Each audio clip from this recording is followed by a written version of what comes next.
Sinyo, hindi daw kaya ang three-way battle. Smug naiintindihan ang pag-choke ni Sinyo. Saki sinabing hindi magandang plano ang three-way battle. At reaksyon ni Sendlook sa pagkatalo kay Jonas. So tara. Most speed battle rapper si Sinyo sa buong mundo. Dahil sa kanyang stilong dala-dala at karisma. Kaya naging dahilan yun para mahalin siya ng mga tao. May mga ilang battle si Sinyo na tila nakakalimot siya. Ilan nga dyan noong laban niya kay Aklas. Fuck. Choke. Hindi ko na malaman kung anong aking gagawin. Pasyensya na kung ngayong gabi kayo ay aking bibiguin. 2v2 kontra Jonas Lipcram. Versus mo, walang bilang! Puta nga, hindi ko na alam. Walang bilang. Shit. At itong huli, kontra naman kay Poison 13.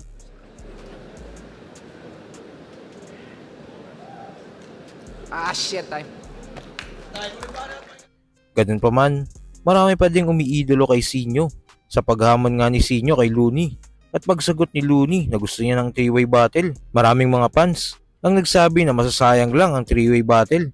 Baka daw di kayanin ni Sinyo ang ganung setup dahil meron siyang history na matagal na choke. Yun ang kinakatakot ng mga fans.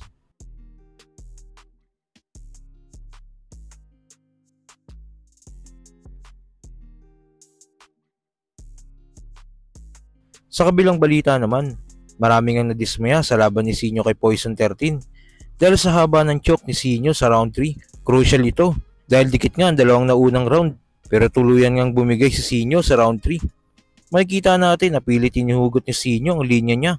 Sa parte nga na ito, naintindihan nito ni Smuglas kung bakit pilit inaalala ni Sinyo ang sulat niya. Dahil nga noong laban ni Smug kay M-Site, halos ganito rin kahaba ang choke niya. Sa kampanya.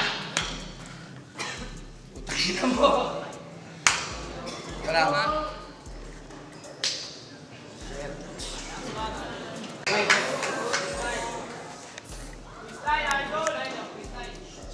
Pero sige.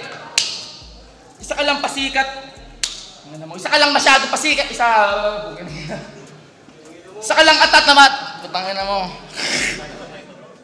Knowing na kilalang freestyler si Smuglas pero pilit niyang inaalala ang sulat niya. Dahil daw nakakapanghinayang kung hindi niya daw yun may spit. Dahil hindi niya na yun magagamit sa iba. At naglaan din siya ng oras para sa mga sulat na yun. Yan eh. Malay mo kasi ako naman, G, nung nag-choke ako knowing na nagpi-freestyle ako. Kaya ko naman mag-freestyle kaso parang hinayang ako yung sulat mo. Yun yun. Tsaka alam ko na hindi ko na magagamit yun sa iba. Oo, mas sayang talaga. Sayang, kaya sinuhugot ko na. Kailangan ko ito mahugot. Hindi ko na ito magagamit eh.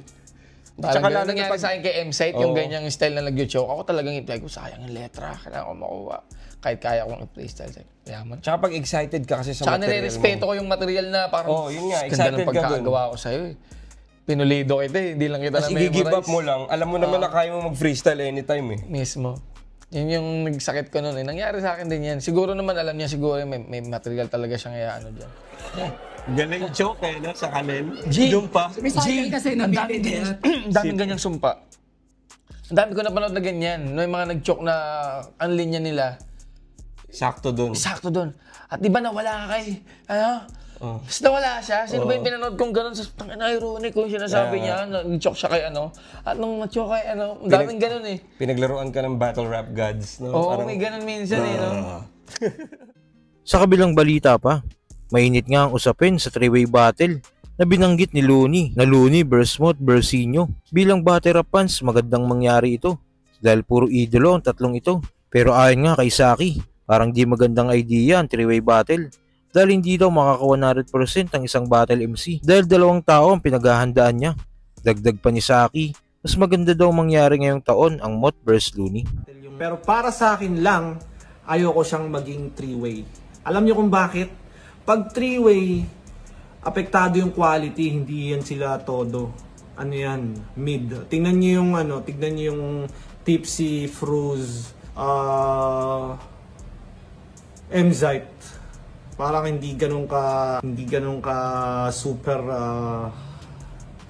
ganda. Magaganda yung mga laban ni Tipsy, pero yung hindi lahat ganun kaganda. Kaya feeling ko, pag three-way, dalawa yung pinaghahandaan nila, at the same time, pwedeng makaapekto sa quality.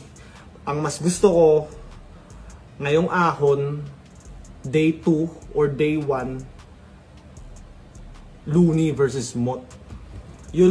That's the battle to make. Looney versus Mot. Champion, 2-time.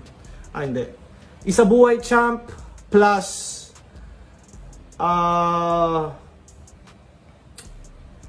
PSP champ. Pwede bang masali yung PSP champ na title? Para sa akin, tough yung competition na tinalo ni Mot nun. Kaya ano rin yun sa record niya. Isang magandang basta dagdag yun. Nakakaangat yun sa record. At sa uling balita, naging classic nga ang labang Jonas versus Luke. Isang matinding style clash nga nangyari. Kita mo? Yung ginagawa mong komplikado, tol, kaya kong simplihan. Wala nang maraming arte, pare, mas naiintindihan. Kasi mas ulul ako sa'yo, Lucas. Kahit saan mo ko dalhin, talinhaga, elemento o kahit magmalalim, lahat kaya kong tawirin. Huwag mo kong aningin, kung bukas ikatlong mata mo, ako'y may 4 na paningin. Kalaban mo si Lucas, sa tingin mo lalamang ka. Kahinaan mo, mga baliw, patunay lang yung laban mo kay Manda. Ako sa'yo'y naawa, ng utak mo yaking nasilip. Tanggalin mo na ako sa ulo mo para wala ka ng mabigat na iniisip. Material ko pag humulog siya, hustong mananatili. Pag hinawakan mo lapis ko, mababali mga buto mo sa daliri. Sa ender nga ng round 3 ni Jonas, kung maaalala nyo, sinabi niyang ibabadibag niya daw si Lucas sa channel niya pag nireview niya ang battle nila. Yung maluwag, ikay kinawawa, kinulata, ginulpe, binalagbag. Alam mo pang pinakamasakit, Brad? I-review ko pa to sa channel ko, tas na naman kita ibabadibag! Pero hindi nga ganun ang nangyari. Dahil kahit si Jonas mismo, aminadong pwedeng kay Sendlock ang panalo. May mga nagsasabi kasi na kay Lucas to, yung mga opinion nila na yon para sa akin sobrang solid din nun. Dahil syempre na-appreciate na nila, no? Na-appreciate na nila yung style ni Lucas kung gaano kalupit. Ayun din yung isa sa... Sa interview nga ni Sendlock sa Topic Squad, dito yung namin niyang ramdam niyang tambak siya sa round 3 kay Jonas at akala niya magiging ganun na ang takbo ng battle. Yung laban niya ni Jonas tsaka yung mga binato niya sa'yo na comedy lines.